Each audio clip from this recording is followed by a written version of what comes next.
Hi, everyone. This is your host, Kait Stephens. Welcome back to another episode of the Omnichannel Marketer. Today, I'm very excited to have Aliett Buttelman, one of the co-founders of Fazit Beauty, here on the podcast today. Aliett, how are you? I'm doing well, Kate. Thanks so much for having me. Super excited to chat today. Why don't you just start with your own personal background? Yeah, of course. I have a very non-traditional beauty founder background, or maybe that is what the common thread between entrepreneurs and founders are, is not having a traditional background. But I started fashion modeling at the age of 15. I lived around the world. I lived in New York on school breaks, in Paris, Milan, Sydney, Australia, Berlin, and had really a firsthand understanding of fashion and beauty companies and just like behind the scenes of what it takes to make an advertisement or a production, meeting with the best CMOs, art directors, professional hair and makeup artists, and quickly realized that I had a lot to say on set, and that's not really the role of a model. You're supposed to be the silent one and you're last on the totem pole, as we kind of say in the industry. From there, I went to Columbia University to do my undergrad. I studied economics and art history. And throughout my whole college experience, I had absolutely no idea what I wanted to do for a living. I took every random internship, from publications, working at Hearst magazines, to tech startups, to art galleries, and really felt a lack of stimulation in everything I was doing. And I remember my mentor at the time, who's still my mentor and friend, kept asking me, what do you want to do with your career after college? And I said, it'd be great to do something in business development. And she's like, well, you can't really do anything in business development unless you're an executive at a company. So I started my own company. I started a consulting company in college that was focused on taking stage A emerging brands in fashion, beauty, and tech, and really taking them to that stage B, C level, getting them into retail, getting them press, doing branding on those companies. And I started doing this while I was in college for free for friends who had brands. And my first client was actually my now co-founder, Nina Labruna, who was making potions of beautiful face oils and scents in her NYU dorm room, and teaching yoga in her dorm room. And her products were amazing. And she really introduced me to the world of clean beauty, and took her products. We rebranded. We became partners in the company. We got into Nordstrom's. We sold out in 24 hours. That was really my first experience into the beauty world. I quickly realized that my tech and fashion clients weren't as fun or satisfying to me to work on than Labruna Skincare was. And then during COVID, my co-founder now, presented to me, why don't we start something together 50-50? Throughout COVID, we saw a lot of saturation in the clean beauty space. Labruna Skincare was self-funded. It was highly feminine, very expensive to run. The ingredients that we were sourcing were very expensive. So hard for, two young women who were putting their own savings into the company to really keep growing that business. So we decided to start Fazit Beauty about 2.5 years ago, first with skincare patches. So Fazit Beauty, the mission was to create a new application and format of the way we apply skincare. So we first focused on acne scars, ingrown hairs. We called it, bumps and blemishes is what we were targeting, and quickly realized that people thought applying patches and peeling them off were so satisfying, and loved showing it in short form content that was going viral. So we had a hypothesis of, what if we could apply cosmetics and makeup in patch form like we have in skincare. Okay. That's that, and then how has the brand evolved?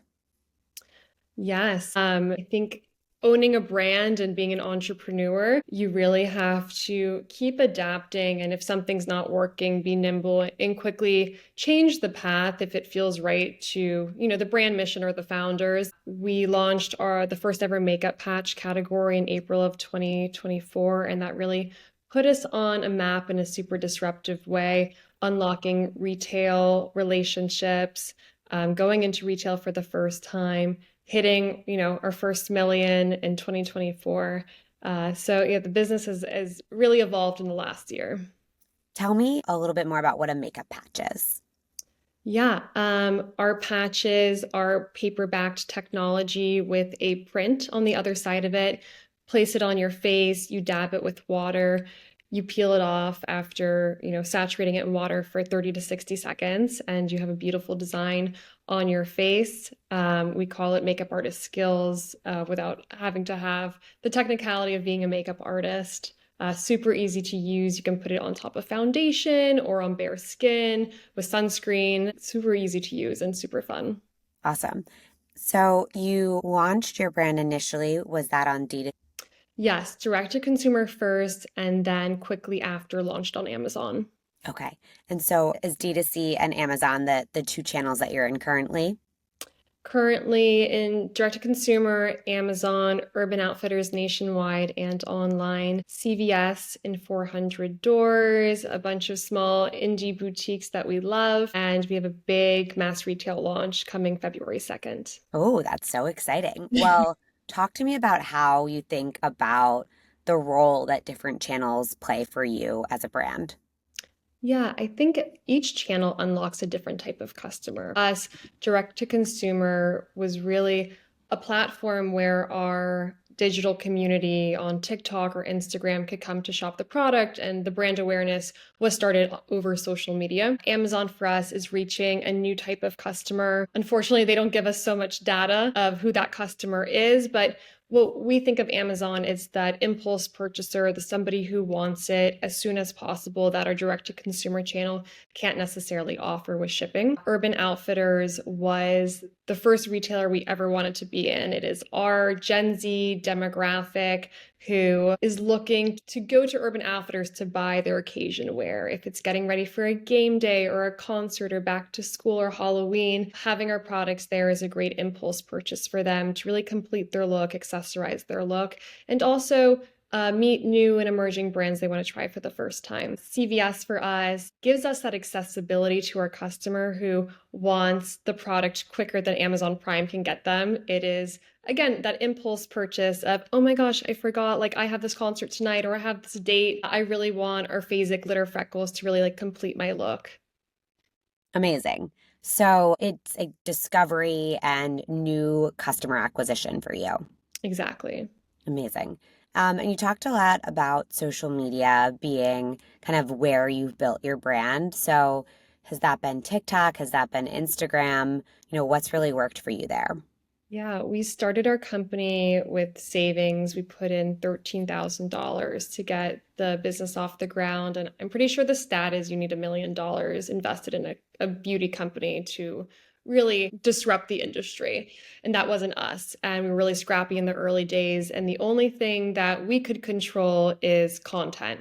We weren't graphic designers. Creating beautiful, intricate Instagram posts or a website was not our strength, but our strength was knowing how to create very disruptive short form video content. And TikTok is where we were able to get that reach without having a ton of followers, and really speak to the demographic that we were going after. It was the customer who was struggling with acne or ingrown hairs or very like specific bumps and blemish skin concerns, and really seeking out that customer who is authentically talking about those conversations already on their platform. And we would gift product on TikTok. And from there, we had a very organic strategy that allowed us to create an organic community. And when you talk about kind of disruptive content, what does that look like for you? What's been working for you on TikTok? Yeah, in the early days, it was these very graphic patch peels of the bumps and blemishes and that shock factor content that people loved. I mean, it can be so gross, but our comparison was always like, look at Dr. Pimple Popper and her following. Like everybody kind of loves watching that stuff.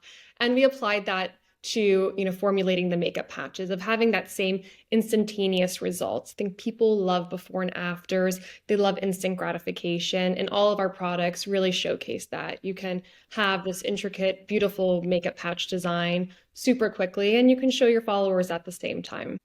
Well, that makes a lot of sense.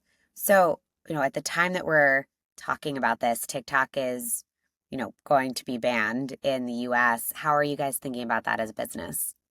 Yeah, if you would have asked me last year before, the disruption and growth our business had in 2024, I would have felt a lot more pessimistic about it because as a small business, TikTok was so much a part of our strategy, and it was for us the cheapest way to get our brand out there. So I really feel for emerging and indie brands at this time.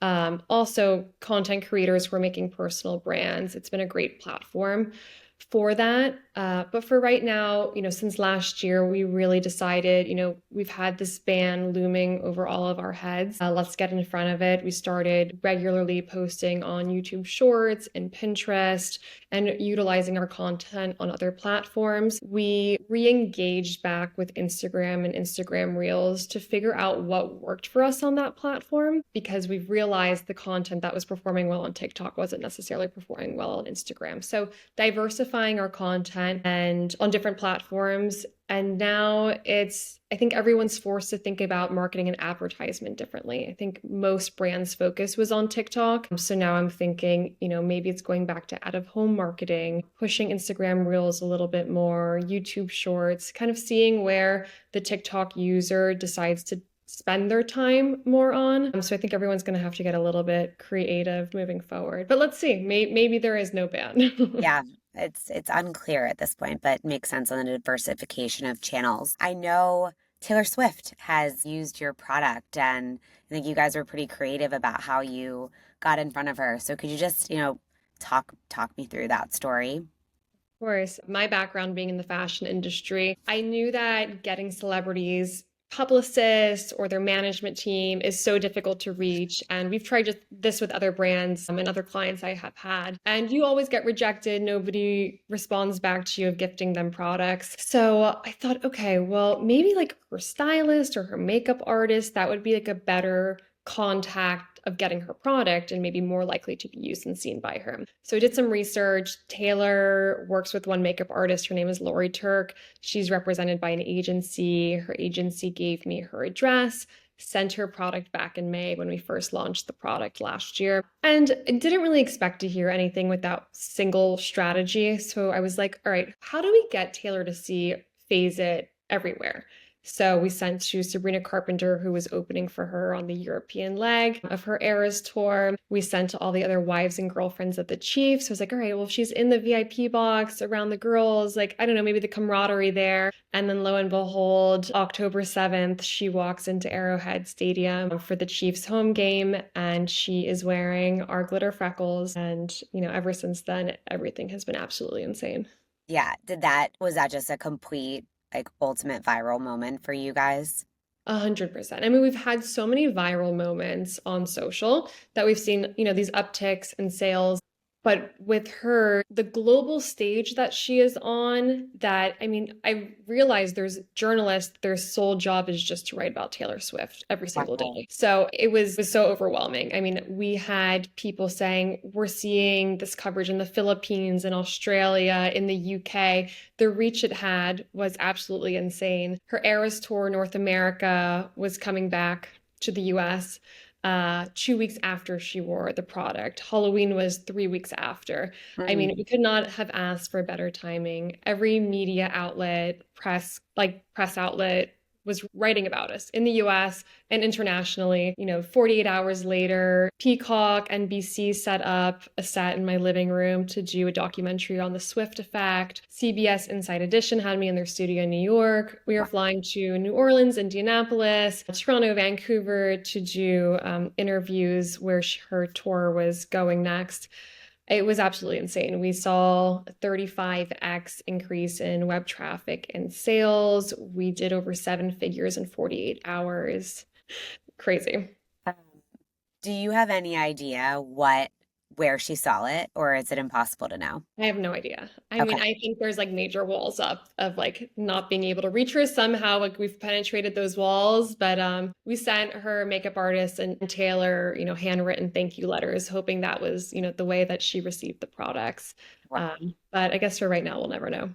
So I went to Taylor's Indianapolis concert, and I that was the first time. So I saw your product on Taylor, and then I saw it on so many I was there too. girls at the concert, and I was like, whoa, I was like, I felt so uncool having normal glitter on. I was like, I need this. So yeah, I've experienced the Taylor Swift effect. Yeah, I have a funny anecdote. I also went to Indianapolis night two with my fiance and walk in, and I would say probably about 1 in 4 girls were wearing our glitter freckles of an 80,000 person stadium. And I think that was probably the most overwhelming moment in my whole career was I don't think anyone ever gets to see their product worn by that many people in one place. Yeah. I mean, we were sitting in our section and people started recognizing me from the video of me crying and on TikTok and wanting to take pictures. It was so surreal. Wow, that is incredibly surreal. I mean, I think that like the Taylor Swift effect is a channel that like this has been a massive, massive channel for you guys. Yeah, and what is so great about her community is they're the kindest community of people on the internet that I've ever seen. I mean, quickly we started having these dupes ripping off like our exact packaging, which was super unfortunate. And we could not really get the legal system on our side to make them go away. And we had all of these Swifties on TikTok shutting down people who were choosing to use the dupes over a female minority founded business, of two young women. So, it's been incredible to have that community on our side and now be a part of our community. That's awesome. So, how do you think about all of the channels that you now sell? And it sounds like you've got some major retail coming up in the future. How, as you grow and scale as a brand, is the business changing? Yeah, for us in 2025, it's really about our retail expansion and supporting those new retailers. We have a different strategy for each one because, like we talked about earlier, they each bring a different demographic and customer that we're serving. For Urban Outfitters, for example, we've been able to grow with them so quickly, and we are supporting them in real life activations. We stopped at all of the Eras Tour locations with them, doing, glitter freckle, get ready with me for the Eras Tour. We're doing something with them for Super Bowl. We have been offering them exclusive products. We're doing 2 exclusive SKUs for Valentine's Day. So, really keeping a freshness and diversity in your product selection, just so it gives your customer a reason to go support you in that location. CVS, we have our one bestseller. And again, that's going to continuously be our impulse buyer who's going there, or, our customer who, forgot to order it online for a certain event. So, and along with that, its influencer strategies are so different. The drugstore customer and influencer is so different from like your niche, Urban Outfitters, which I think is like more of like a boutique department store. How do you support a CVS? Like what are the methodologies there? Yeah, we're still learning. I mean, we're so lucky to have a team that is betting on an emerging indie brand to come into CVS to give them that freshness and excitement and bring like our disruptive community into their stores, also bringing a younger demographic in there. So I think with CVS, it falls a little bit more on us because it's a little bit more of your non-traditional beauty destination versus, I would say like a Sephora, Ulta, a Target, a Walmart. You already have a customer there who is used to buying their beauty products in those locations. Mm-hmm.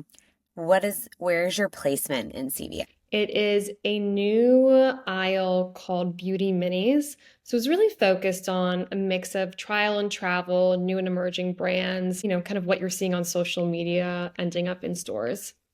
Cool. Really neat. I haven't seen it yet in CVS, but I will definitely check it out. Yes. So, this is the omni-channel marketer. How do you think about the end-to-end consumer experience across all of your channels? How do you think about that as a brand? Yeah. For us, I mean, we still operate at a small business mentality, which I think is always important to have. I think running a business, you should always think of yourselves as a startup, even if you're a corporation. I mean, that's why I think retail has been failing, especially department stores, is because they're not bringing newness fast enough. They don't have the ability to be nimble based on their business models. So that's what we find so important. This is being edited, correct? Yeah, Okay, sorry. What was your question? that's great. Connecting basically the consumer experience across channels. Got it. Okay. So on that point, we love having the touch points with our customers as much as possible. And that's what we're able to do on selling on TikTok Shop or selling on our direct to consumer channel. It's, showing them the new products, the limited edition products first, making them a part of our community, where we have a bit of lack of that touch point with an Amazon or a retailer. The way we can show up for the retailers are the influencer marketing strategies, the pop-ups with those retailers, really showing up in stores to meet our customers, learn a little bit more about them and their needs. Topical focus, something that you feel bold or passionately about. Any subject matter or Yeah. in beauty? Any subject matter. Okay, I think for us and what we've experienced is wishing and hoping there will be more female investors who Mm. are there to support female founded brands, especially in CPG. Yeah, well, with women getting less than 2%. 2% of venture, agree. Yeah, Um, no, we the early days we thought we wanted to be, VC backed and probably had hundreds of calls, and I would say 95% were with men. And I think every female founder has the same experience of let me have my wife try your product, or I don't get it. And unfortunately for them, they missed out on really great opportunities for their ability to not think bigger. And I just think like within beauty and for the most part serving women as our demographic would be great to have more female investors empowering and funding more companies like ours. yeah, makes complete sense. Moving into our lightning round, favorite omni-channel brand. Ooh, I would have to say Elf. Mm. Thing you wish you can change about our industry. Mm, more women at the top. Favorite podcast. Female founder world because it got me through those really early days, needing to hear other female founder stories and realize I wasn't alone in the process and all of my feelings were completely valid. That's incredible. Follow that Instagram. I haven't listened to the podcast, but I will need to. Favorite newsletter. Female Founder World does a newsletter. I just signed up for Hot, Rich, Smart. Yeah. Yeah, Maggie Sellers. So I just got my first newsletter, so keep you updated. Favorite social media channel. TikTok. I am a complete late night scroller, but I justify it that it's for work and I'm, fueling my creative product ideas and marketing tactics. I mean, that is actually very true. Yeah. So If my fiance asks, that's why I'm on there. you're working. I'm working. Favorite book. Just Kids by Patti Smith. Patti Smith's a rock star. Back in her day, she was dating the famous photographer Robert Mapplethorpe. She's a legend. I think she's in her 70s now, and she's still performing and is an artist at heart. And it's just a great nonfiction memoir. Cool. Any events that you're excited about going to in 2025? Very excited for the Super Bowl. We're doing a pop-up at Urban Outfitters. We have all of the colors of whoever could be going to the Super Bowl ready to go. Game day and team spirit is a big strategy for Fazit in 2025. So yeah, looking forward to the Super Bowl. We have a live TV segment airing as well. And then I'm getting married this year. So that should be the #1 event. Awesome. And where can people connect with you? Yeah, of course, Fazit Beauty across all channels. And then my personal is Aliett Butts on TikTok and on Instagram. I'm a lot more vulnerable on TikTok, so hopefully you'll keep seeing me there. Aliett, thank you so much. It was awesome to learn your story. I really appreciate it. Thanks so much, Kate. Pleasure. If you liked this podcast, follow me and the Bridge page on LinkedIn and Twitter for hot takes and tactical advice. If you really loved today's episode, we'd love a review on the podcasting platform of your choice, Apple Podcasts or Spotify. Thanks for listening.